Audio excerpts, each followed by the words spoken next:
Yo guys, what up? So basically going to the store right now to grab some milk. So I'm gonna grab a couple of shots. Again, I did find out something new.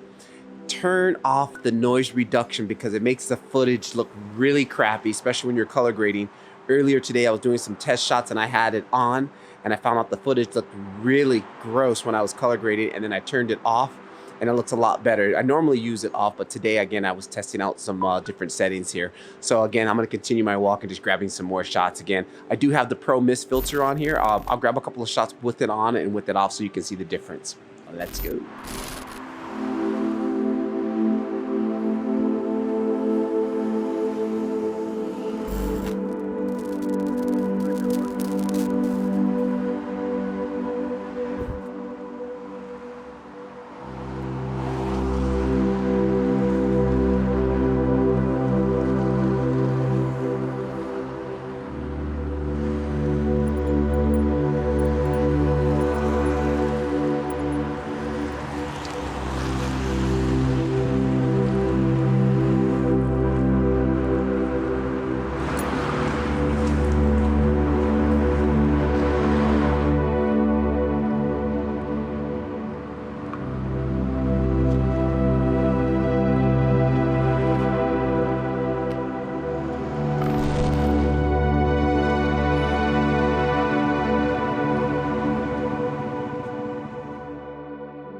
One shot with the Pro Mist filter on, and then I'll take it off right now. That's with it off, and with it on. Again, on, off. You see it just really diffuses those highlights. Even if we take a look over here and put it back on, just a big difference in the highlights. They're super diffused.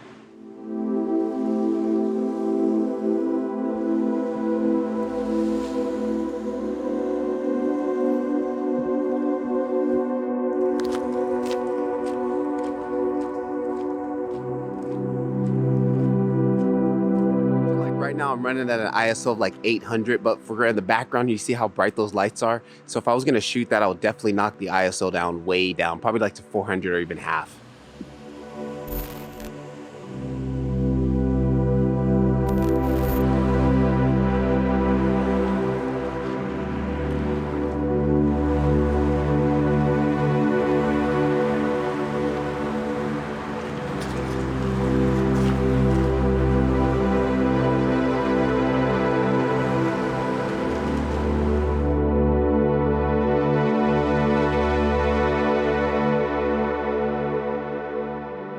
Guys, so we're gonna go inside. I'm gonna quickly show you the footage when you use the noise reduction on versus it off, and you know what, I'll show you guys a quick little process of how I'm gonna how would I would grade one of these clips that I'm using right now to the final, from log to the raw, from raw to what you see in the YouTube video. So let's go. All right, guys, so we're here in Davinci Resolve. Quickly here, you can see I got my edit here basically on the timeline here. If I hold shift and then I scroll my mouse wheel, basically I can reduce the size of it here. So that's my whole timeline. But what we're going to do here, I want to color grade one of my shots and show you how I go. This one right here is already graded. I was just testing out to see how. That's the first thing to do. I'll bring in like a sample clip and quickly test it just to see what it's going to look like, and then I'll basically go back and start building my edits. But click on the color grade tab here, which is down here. Again, I am using the free version of Davinci Resolve 17. This is the free version. I'm not using anything that's paid, so you can do this just using as long as you have like a computer or a laptop. I don't have a super beefy laptop. I have like a lower end gaming laptop, so it's nothing special or not even dedicated to video. So you can see here I got a couple of little nodes here that I use for basically, one is for color temperature, one will be for contrast, one will be for general primaries, just your lift, gain, gamma, and gain. This is basically shadows, mids, and then highlights. And then I do another one, which is the LUT correction, to take it from raw to, not raw, but then take it from, you know, the flat profile to a decent color profile, Rec 709.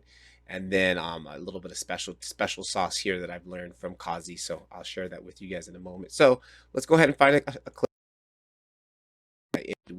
which which you guys last saw I was talking about. And let's jump into there. Where is that? Here it is. And I do this one because it was most important is the face. You don't want to be doing heavy grading and then the face is like green or has a yellow tint or something. So I build off the face, trying to keep it natural, and then work the grade from there. Finding my hero shot, or basically a good shot that you want to use to represent. And I think I'm gonna gotta do right about something where I got my eyes open. We'll go about. I think that's a good one right there. Super tired that day. Shall I? That's all. That's life, huh? Who's not tired these days? Okay, cool. So basically, first thing I'm gonna do is click Alt S S S while I was holding down Alt, and that's gonna give me these blank nodes. My first node I'm gonna use here is going to set the color from the log to a Rec 709, and I'm using the stock stuff that comes with Davinci Resolve. You click this LUT button here at the top, and I choose the area Alexa Rec to 709. Go ahead and drop that on there, and then from here I'll click on this next one. And you know what? It's just good habit to label these. I'll just go here, Rec 709. Right, and then here this is gonna be my primaries here, and go ahead and I gotta find out the shortcut for that. We'll just go prime PRY. Is that P or PRY? Just do short. Okay, and then this will be my contrast. And just go in, right? And then here, this is going to be my tint, my temperature, which is we're really going to need to correct it here. Anyway, so I'm just going to go TMP, right? Boom. All right, and then I'm going to add one more here for the special sauce, and I may use it or I may not use it. We'll see. Now, typically, if I wasn't showing you guys this process, I would just immediately go back to the clip that I had built. I saved this look, and then I saved it into the gallery here, and I would, I see if throwing that on it gets me there, but I definitely will have to fix it, because one thing I made a mistake when I was filming these shots, I didn't change my color balance. My color balance was still set from when I was in the house, and I never changed it back. So the color balance was off, but hey, whatever. That's a part of shooting in manual, right? So what I'm going to do, first of all, click on my primary, and down here, SAT saturation, I'm going to crank that up to 90. Okay, and then we can clearly see the color is off. So then I'm going to go to the temperature one here. My mask is white, right? So if I click this little tab here and just click on that, boom, that color corrects that. So there. Now the skin, it's looking okay. Hang on, let's close this down here at the bottom, and let's close this here off to the side. We don't need that. Good. Get a bigger picture. And my skin to me still looks like a little bit. We go down here our scopes and go to vector scope. Okay, this is, you want your, let me turn on the skin tone line. Where is it at? I already know the general area, but just to show you guys, if I can find out how I turn that option on. Where is it? Vector scope. Oh, here it is. Skin tone indicator, right? Can we show 2x zoom? Yeah, zoomed in. Perfect, good. This line here represents skin tones, basically all skin tones. And you can clearly see I'm a little bit on the opposite side of that. So again here, what I'm going to do is just my tint. I'm going to shift my tint. Okay, that brought it. You can see if we go too much, it's turning red. And if I go too little, it's on the green side. So I'm just going to edge that a little bit more so it's sitting on that line. And then let's go to our orange, because I can see it's a little bit heavy on the orange side. And I shift it over towards the blue, not too much. Just a little there. Then if I press Control D, before, so before, after, huge difference, right? And I can still see here my mask that we're still a little bit on the blue side. Let me just itch it off a little bit, because this light in this area here was orange, so I have to kind of still represent that there. All right, good. Then from here, here's my contrast, but I'm going to go back to my primaries. And the image is a little dark for me, so let's switch my graph to the parade graph. Here on the bottom, 0 means black. Here all the way up to the top is white, pure white. This is blown out. This is underclipped or underexposed. And there's a lot of black in our shot here. So what I'm going to do here is just grab my lift it up, right? And I kind of just lift it up a little bit higher first. Now we can see we brought some details back in the background. My gamma, which is the midtones, which is this middle area here. I'm going to go ahead and lift that up. And then my highs, the highlights, the gain, I'm going to actually bring that down, right? Bring that down just a little bit there. Now, I lost a little bit of contrast, so we'll click on this one here. Contrast, just squeak a little bit of contrast back in there. And this pivot will actually just like, you can either pivot towards what other side. And I like to just to pivot towards it a little bit there. All right, cool. So that's looking pretty cool. There's just a general grade here. So if I go ahead and disable all of these, all right. So again, look at the big difference. This is what we started with, right? And then we put our LUT correction on there to Rec 709, and then I adjust my primaries a little bit, and then we added some contrast, and then we do the color temperature, the color balance, and then that's where we're at. Now, if I was going to do a stylized grade, then I will start to build a next up, you know, teal and orange look or something. But I've been just keeping it pretty stock for these last couple of videos here because I'm learning this. I retaught myself how to do this color grading from Kazi. So this whole format here is new for me. So I just keeping it simple right now the next couple of videos until I get really solid with this, and then I start to, you know, tweak the colors and do all that, you know, cinematic style looks and all the other stuff. But here's another tip he showed me. So again, I like the way this looks here. If I wanted to punch in a little bit of more contrast into it, what we do is we click on this one, we go to effects, and then I search for glow. I drag the glow on here, and then what I do is I take this threshold, bring it all the way up, all the way back, and then we change the composite type to soft light, right? And then what I do is I just take this slider and I kill it. So that's what I got here, and I just want to creep in a little bit more contrast in there, and boom, right about something like that. And then I can adjust it. See here, you can use this to kind of it's very subtle. It's very subtle. Let's see here. But I like it. I like what it's doing to my image. It's making it, again, it's getting this as far away from it looking like it was from a cell phone as possible. That's my whole point of doing all these adjustments and stuff here. So if we can go before, after, it just really punches up the contrast. Look at what it does to the highlights on my faces here. It brings them back. Even the saturation a little bit here, especially around my eyes, which like actually look horrible because you can tell I was tired as hell. But it all helps. Look down here on the jacket. Boom. It just makes everything pop. And you can see on my scopes here, boom, just everything pops up. So I like it. I've been doing that. Now what I would do is add grain, and Davinci Resolve does ship with grain, but unfortunately that's the paid version, so I don't use their grain. I basically bring my own in, and I don't know. Yeah, I'm probably gonna end up using it, so I'll show you really quickly. Here I go into my media pool, and I'll bring in here. Let me just move this off screen there for a minute.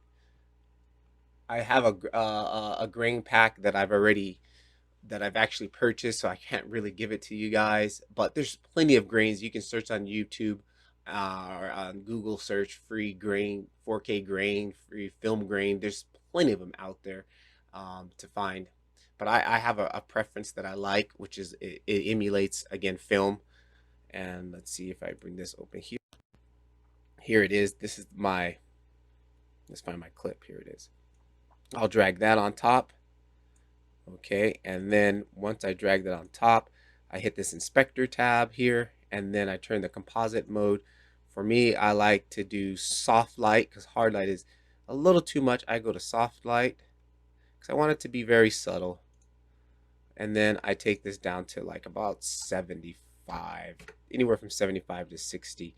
Now you really can't even tell right now, but if I jump in here and hang on here, I can't show it full screen. It's not going to show you guys it. Let me see here. Jump into full screen and just kind of enlarge this up here. You know what? I'll show you guys a quick little process of how I'm going to edit. Not edit, how would I grade one of these clips that I'm. It's super subtle, guys. Like, let me just turn it up for the sake of this video so you can see what it's doing. Let me go crank it up to 100%. And let me take it to hard light so you can see. But I added on almost all my videos. Okay, so this is over exaggerated here. So you can see that. You know what? I'll show you guys a quick little process of how I'm going to edit. That's what basically. How would I grade one of these clips that I'm using right now to the final, from log to the raw. From raw. Let me mute that. There we go. So this is basically what it's doing. It's just adding some noise, a little bit of grain, film grain in there. It's got some pixels, the old pixel hair look. And then again, like I said, why am I talking over this? Why am I trying to battle talking over the music? Where is it at? Mute. Good. So back to the grain again. And then see, it's way too much right now for me. I keep it subtle, so I normally would put it on soft light. And then there, you can even if I leave it at 100% on soft light, it's very subtle.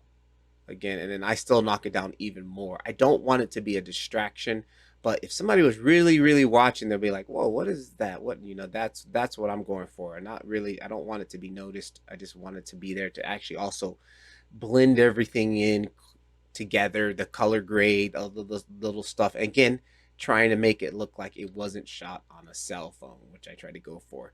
Let's see if I go 50%. 50% at hard light. And it also really hides the noise a little bit, the digital noise from the ISO being so high. It really hides that too. Yeah, see, that's just still to me too much. I just don't want it to be visible as much. So I'll put that at soft light and go back to like 80% maybe, huh? And then that's pretty much it. That's what I pretty much do to my shots. Now, let me quickly show you something here. So again, since we did that shot and we built it, let's go close the effects, open clips, click on this clip here that we were on, right click, grab steel, okay, and then I go to my gallery. It saved a copy of it here, right? So now I can go to another shot.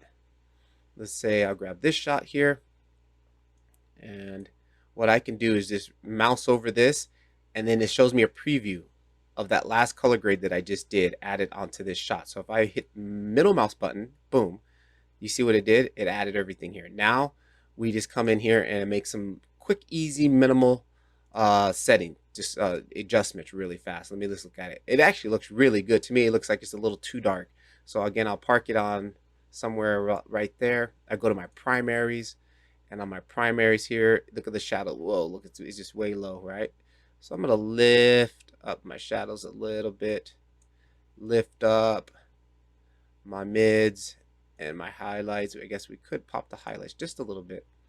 And let me zoom in here. I don't want to break the image. Now you can see here all this digital noise. If the more I pump on the image, watch, the more I crank this up, the more you see that. So there's a limit. There's a limit of trying to find a happy medium. Again, we're still working with 8-bit footage. The higher the bit, the more I can punch on it. So I'm going to keep it about there. And then on the contrast, actually, you know what? Let's go to the glow and see if I can bring that contrast back with this. Yeah, there. So I like the way that looks. I'm pretty happy with that. I would keep this look here. And then, you just rinse, repeat. Go to clips again. Click on the next one. Jump into my gallery. Mouse over it just to see. I'll go ahead and middle class mouse button on it. And close these extra windows, get all that out of the way so we can see what we're working with. All right, now definitely again, it's a little too dark. It's too dark on this one. I'll go to my primaries and lift up the the shadows just a tad bit, bump up the mids, and the highlights, bring them down. The highlights, now this time I'm gonna do a little bit different. I'm gonna press Alt Z. I'm going to go to my log wheels, and this is just going to adjust just the highlights. It's not going to really pump on in the mids. And if you watch this area here, watch this. If I pull this down, see that? I pulled it all the way down. That's too much. It just killed it. You can't. But see, compared to here, I will just knock that down just a little bit, right? You can see also on my graph here, these are the highlights. I'm only adjusting. Look at that. I pull them down. This is clipped. So what I would do is just pull it off like that, and then ever so slightly just bring it back so it's just underneath the line. It's overexposed, you're not going to save it, so whatever. So just try to fix it a little bit. And I think that's cool too. Now this shot does look a little bit blue, but since it's a night, I like it. I'm going to leave it like that. So cool. One other quick thing I wanted to show you guys was the color grading from the noise issue really fast. Let me jump in and show you that. This video is right. I might actually split this up into 2 videos here. So let me jump on my second timeline. Now, here I shot this with the noise reduction turned on to best. And I normally turn it off, and I found so much noise in the image that it was actually really gross. So check this out. Go ahead and close that. Let's make this bigger. Look at this down here. This is running with the noise reduction. I don't know if you can see this on YouTube, but you probably can. See all this? All that extra stuff was with the noise reduction. I didn't have that when I have no noise reduction. So I repeated it again. I was like, you know what? Is this just maybe the way it was set up? So I did it again. I did another comparison shot. I shot this shot was, I think, the clean one. Hang on here. Let me jump back out to my clips.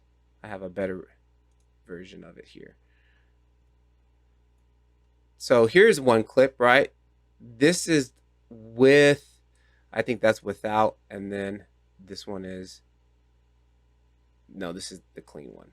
Okay, so let me zoom into an area here, especially, okay, here on my, look at this. Okay, you see we got this coloration here. See that coloration? We got the blues and the magenta coloration in there. And then if I go to this one, look how minimum it is. It's way less. This is with the noise reduction turned off, right? This is with the noise reduction turned on. Huge difference, right? And look at it. You can't even read the text. It says Patrick Levar, and it gets blurry here. It's hard to read. The compression on that noise reduction is horrible. And then if I turn it off, I can actually read it. That's the difference that I'm talking about, using the noise reduction versus not using it. Here it is, noise reduction on, noise reduction off. Just a cleaner image. Noise reduction on, noise reduction off. Way cleaner, right? And then I guess on this one here, I think it was on my hands, you can really see the discoloration. And let's get back here. Turned off, turned on. Look at the discoloration. So keep that setting off. And if you're using the not Filmic Pro, MC Pro, keep that noise reduction turned off. And yeah, keep filming. Long video here, longer than I normally do, but it's all good. I'm trying to show you guys more of my workflow and stuff like that anyways. So down on the link, smash that like button. I also do, if you guys want to buy me a coffee, you can do that also. If not, just share it out. Email list, email crews down below. Keep filming. Patrick Levar, and let me know if you guys want more videos like this showing more of the workflow. Keep filming. Peace.